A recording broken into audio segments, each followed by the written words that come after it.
Mazzy by the Bentley. Yeah, chop that burger like it's Benny. Yeah, shoot a shot like it's a Remy. Yeah, in a Tonga, in a semi. Yeah. Man, we back in the lab. This is real lab work. I always say get back in the lab. Trae, what does that mean? What does that mean? This right here.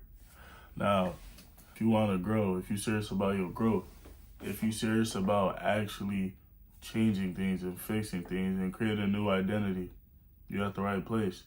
Now, this isn't going to be one of those videos where it's highly edited and nah. This is for the people who are serious about their growth, serious that want to change certain things. You know what I'm saying? And if that's not what you want, you know what I'm saying? Feel free to click off. You know what I'm saying? No hard feelings. But if you're serious about wanting to change the anxiety and all that overthinking that goes on, don't worry, I got you. Just keep your ears to me. You know what I'm saying? We'll keep this as simple as possible. You know what I'm saying? I'm not trying to make this video too long, but we're going to get deep, bro. We're going to get deep. All right. Now, overthinking, before I even start breaking it down, I want you guys to understand, and this is something that I struggled with so much, bro. Struggle with so much. And even to this day, I have my nicks and necks because in our reality, we're just human. We could fix things, but we're never perfect. You feel me? But I can teach you how to solve the issue because it becomes an issue when it starts affecting everything else in your life. It doesn't affect everything in my life anymore. I have control of it, right? Now, overthinking, anxiety, all these things, yo, if you let it get the best of you, it will get the best of you. It can control you. It's one of those things to where if you let it have power, it will. And a lot of people can relate, right? A lot of people's like, yo, I can't stop overthinking every interaction. Every time I talk to somebody, I go back home and I'm like decoding the conversation. Okay, how did I look? Does the person think I'm cool? Did I come off weird? Did I say the right thing? Vice versa. Anxiety. Anytime you're trying to approach something or, you know what I'm saying? You get crazy anxiety. It feels like the world is like on top of your shoulders all of a sudden. It's like, yo, where did this come from? You get what I'm saying? And it could get to a point to where you can't even have a simple conversation without overanalyzing. And the problem is with overthinking and anxiety is that it takes you out the present. And at the end of the day, if you want to have good convos, if you want to, you know what I'm saying? If you want to have good convos, if you want to leave a lasting impression on people, if you want to have things that actually matter, you got to be able to stop looking at yourself, looking within and look out. But that's what we're here to do. We're here to change that. You know what I'm saying? So understanding anxiety and overthinking every reaction, you got to understand where it all stems from, right? And now I got my visuals right here to keep me on track. I don't got the whiteboard today. So the engine, that's how you solve problems. You got to get to the root before you just discuss the branches and the trees and the trunk. Let's get to the root. So the root, the engine of the problem is pride. It's really pride. And a lot of you guys are like, but Trae, I'm not prideful.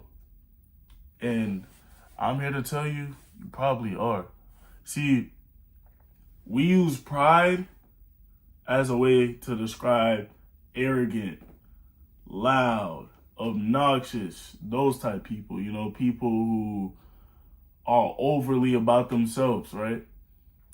But when you really look at the definition of pride, there's two versions of pride. Pride doesn't always have to be loud. It doesn't always have to be arrogant. It doesn't always have to be about yourself. Pride could also be quiet. And let me actually give you guys the quality traits of each. You know what I'm saying? So a loud, prideful person is very arrogant, is very haughty, an egomaniac, very vain, a narcissist, and a pretender. And this is a video to where if any of these things resonate with you, just be honest. Because without being honest, you won't be able to grow. Because at the end of the day, we all human. We got some bad traits that resonate with us. It just is what it is. So if any of these resonate with you, be honest. And then you got the quiet version of pride.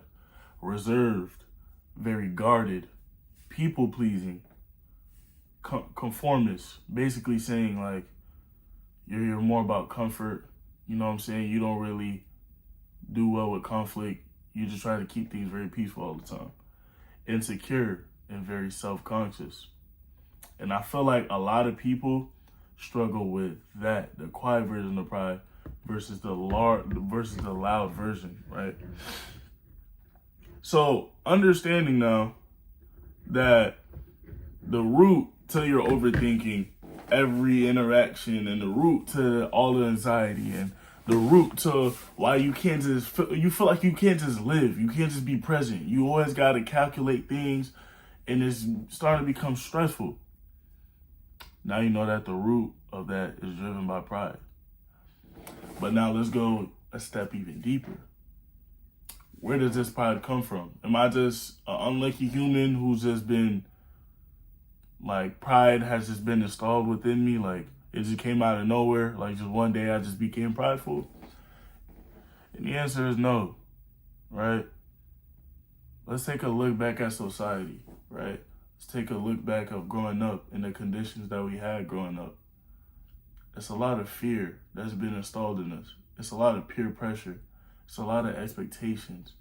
It's a lot of things that we have to do. Probably in your family, they're big on going to college. You know, you want your mom to be proud of you. You want your dad to be proud of you. Or not even that. Let's say you want to succeed in a certain sport. You want to succeed in becoming a band, growing in a band. And I'm talking very fast, but just bear with me, right? These are things that we want, and these are things that we strive for. What are these? These are goals. These are expectations. These are pressure. And on the backside of that is fear. Because what if we fail? What if people don't accept us? What if we do all this for nothing? And now these might not be thoughts that you think every day, but they definitely pass through. It could even be something as simple as, what if I don't hit my weight goal? What if I don't eat the right amount? What if I skip out on, the books I'm supposed to be reading for two weeks in a row? These are all driven by the second strongest motive, which is fear, right? And I say second because there's one that's stronger than fear, and we'll get to that soon. But fear, very strong. And now this is what drives your pride. This is what drives your anxiety. This is what drives the overthinking. This is what drives it. This is why you overthink every interaction. You're always overanalyzing. Your anxiety is so strong. It's so unbearable. It feels like the world is on your shoulders whenever you're about to do something, whenever you're about to interact, whenever you're about to try to go for something. You get so much anxiety. But what if people think this about me? Well, what if this happens? Or what if they view me like this? What if I'm just looked at as a loser? What if they see the true, real me?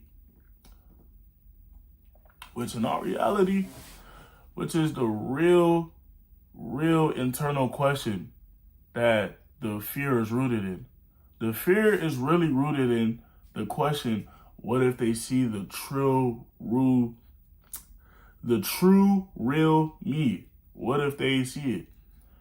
And the scarier part, which is where the fear really thrives off, is what if they see the true, real me and they don't accept me? That is the root. And that is what drives you to overthink and overanalyze every situation. That's what makes you have so much anxiety when you're trying to accomplish something. And like I said, this is something that I could talk about because it's something that I related to. And this is something that I also went through as well. So and I say that to say Because in order to fix the problem, you got to be aware of the problem, right? Being aware of the problem is already solving the problem. Now it's just about doing the work. But if you're not aware of why, you could watch all these videos. You could research the internet. But if you're not aware of the real, true root, the real engine of why, you're just going to be running circles. And that's probably why this is something that you just feel like can never get fixed. Something that people just don't understand. But don't worry. That's what I'm saying. We finna go deep. We finna really unpack this. And now, I want to talk about, before I get into how do we solve it, I want to get into why it's truly important to really fix this. Because when you're overthinking and you're overanalyzing and you're very self-conscious and you're very prideful, you're rooted in this fear, it limits your life. It takes control of your life. You may find that you're very stressful. You're very stressed out about things that in reality, when you look at it, they're so small, they're so minute. They don't really matter, but yet you stress over them and it causes a lot of stress. And as you know, bro, stress ain't nothing to play with, bro. Especially when stress grows to a very high level, when it's a lot of stress, bro, that ain't nothing to play with, gang. You never want to go there. And I'm not trying to talk too loosely because this is more of a serious topic. But, hey, bro, I got to be real. I'm going to keep it 100 with you, bro. I don't wish nobody to be stressed out to crazy amounts of levels, especially when you don't understand how to solve it, bro. It also limits you in a sense where you're never going to be able to be present. You're never going to be able to show people the real you, the true you, and allow them to connect. So a lot of the times you find that you never feel anything real when you interact with people. You never feel real connection. You don't really feel like you feel like a lot of things are just work. Like they're interchangeable. Like, you know what I'm saying?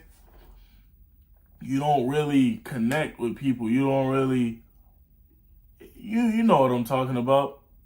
Everything feels like an exchange.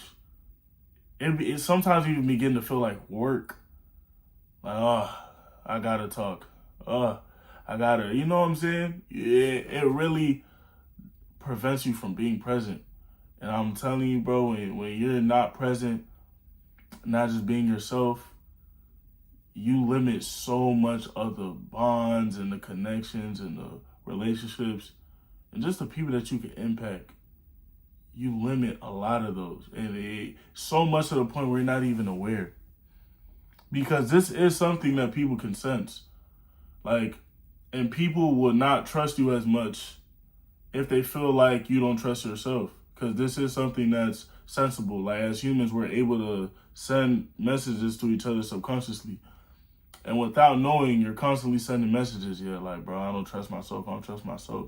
So as the other human who's receiving those, it's like, bro, if I get that vibe from you that you don't even trust yourself, that you so stressed about what you got going on, and it's not because I'm a horrible human, but why should I trust you too? And what makes it worse is when it gets to the fact, if I see that you're not being your real self, if I see that you're not being genuine, you don't give me a reason to be genuine. You don't give me a reason to be my real self as well. And that's when it really limits connection. So the problem stems deeper than just, I just overthink. And, you know what I'm saying, I'm stressed out about it. Like, nah, it stems deeper. It really just limits your experience for life. And this is why this is something that a lot of people might not be aware of, or a lot of people might not understand how to fix. But this is why when you learn how to fix this, gang, and I'm finna teach y'all that. I'm not trying to be that type of YouTuber to wait till the end of the video to learn. Like, nah, bro, I'm about to tell y'all right now, it's not a secret. I want y'all to learn. But I'm saying it's so important to learn because, bro, when you learn, you genuinely get that new, fresh breath of air, bro. Like, you genuinely feel like you could live life again. Because we wasn't always this way. As kids, we was more carefree. We didn't have strong expectations. We didn't have strong goals. We didn't have all of these. We was able to live life as it is. That's the beauty of childhood. You know what I'm saying? And I know everyone didn't experience that, But for the most part, if there was a point in time in life where you didn't have to have these fears, you get what I'm saying? Now I'm gonna tell you how to fix this. Now, before I even tell you about anything human made, I'm a realist, so I gotta tell you the real truth. Brother, it's best if you fix it through Christ. If you fix it through the Lord himself. Alright? But I understand not everybody's into, you know what I'm saying, Christianity or believe in Christ. So I'm trying to make this advice to everybody, to where anybody could take from it. But if you want my true answer, that's the real answer. Now, some things that you can do to fix this is create habits to help you look outward. Because with pride and fear, a lot of times, not even a lot of the times, really, the issue is that you're always looking at yourself. You're very self-conscious. You're very aware of how you're performing, about your image, about how you're coming off. So create habits, and these are mental habits too, to where you're looking outward. Because the less you look here and the more you look here, the least prideful you are just from a mental standpoint, right? So for example, bro, if you talking to somebody, instead of like, okay, how am I looking? Yo, am I listening? What do I say? What do I say? Instead of doing all that, look outward. How about when this person talk? How about I'm gonna just be present and just listen? Right? I'm gonna just be present. I'm gonna try to be present. Boom. How about instead of, yo, am I coming off like smooth? Like, am I not being weird? Am I not? Look outward.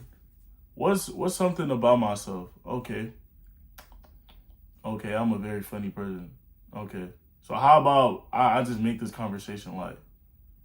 Not, pretend to be funny, bro. You know what I'm saying? No. How about I just make this a light conversation? You know what I'm saying? Because I see the vibe. I'm looking outward. I see the conversation. This might be a more heavy conversation. This might have a lot of tension. Let me make this more light. And you doing that, you looking outward. And I'm giving y'all examples, right? But this is how you want to change your thing. You want to change your mindset. Because at the end of the day, you change your mindset, you change a lot of things. Because if nothing don't change, then nothing doesn't change. So it does start with your mindset. You get what I'm saying? It does start with being aware of those prideful thoughts. Whenever you do get a thought, whenever you recognize, how am I looking? Okay, that was a prideful thought. And when you do that, there's so much power in that. You want to know why? Because before you wasn't aware. And that's why I was able to have ownership of you. That's why I was able to own you and guide you. But when you become aware of it, when you do get that thought, I'm just not trying to come off weird. Oh, damn, that was a prideful thought. You begin to conquer your mind. You begin to conquer that part of your mind. Or it's like, that was a prideful thought. I'm not finna associate that with me. And it takes work. It takes time. You know what I'm saying? But through time, once your brain starts to learn, because your brain is going to feed you what your brain is just your brain is going to be braining. All right. Simple as that. Your brain is going to try to feed you what it thinks you'll eat. So if you eat up those prideful thoughts a lot, bro, prideful this, prideful that, prideful this. But once it learns, and it takes time. I'm not saying that you can just do this one day and everything's going to change. No. That's the beauty of growth, though. Everything's a journey, right? When you do this, your brain will start to peep and it will start to pick up on patterns. And when you start to associate yourself with those outward ways of seeing things, it's going to start providing you more. And then it's going to be easier and easier to recognize the prideful thoughts. It's going to be easier and easier to associate yourself with the outward thoughts. And let me get this misconception out the window right now. Like I said at the beginning of the video, I'm human, so I'm still dealing with this now. But like I said, it doesn't control me, and you want to know why. Because, let me tell you a secret, is the prideful thoughts are always going to be there. They're never, it's not this thing where you do it so much to the point where you just get none. They just stop completely. No, that's not what happens. What actually happens is the prideful thoughts just loses its power. It loses its grip on you. And that's where you want to get to, gang. That's when you become less driven by pride, less driven by fear. And then what you'll begin to learn is that you'll be driven by love. And like I said in the beginning of the video, fear is the second strongest feeling in the world. It drives a lot of things. It drives nations. Fear drives nations. Fear drives respect. Fear drives a lot of things. But you want to know what's stronger than fear in this world? It's love. Love is going to beat fear every time. Because you looking outward, what that does is, and we could draw this even back to the Bible, we could draw this back to Christianity. What that does is teaches you how to live in humility. It teaches you how to, you know what I'm saying, be okay with your mistakes. Because part of looking outward, you'll begin to realize, like, yeah, you're going to miss. Like, you're not going to be perfect. You're going to say awkward shit. You know what I'm saying? You're going to sometimes kill the vibe. Some people not going to rock with you. But guess what? The beauty is that some are. Sometimes you're going to enhance the vibe. Some people are going to love you. You're going to open up chances to really connect. And guess what? Because you're truly being yourself. Looking outward allows you to live in humility. You're starting to become less self-conscious. Like, oh, what if I do this? No. It begins, okay, I see what's going on. I low-key like this, but I want to join this. That's not you looking at yourself and being self-conscious. That's you being able to love yourself, to trust yourself.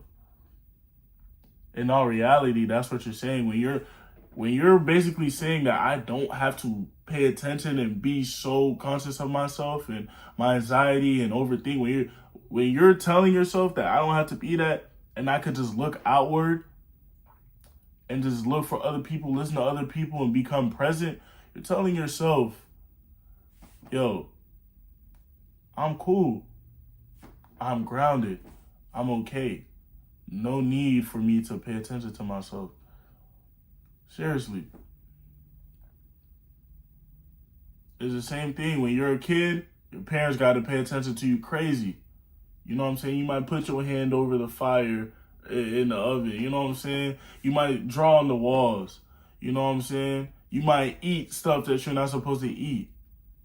But the more that you grow up and the more that you learn, the more that your parents are okay. They don't have to watch you as much. That's them saying, like, yeah, I trust them. Like, I'm okay. Like, I don't have to sit in the living room. I can actually just be in my room watching TV. Because I trust that they're just being normal. They grown up.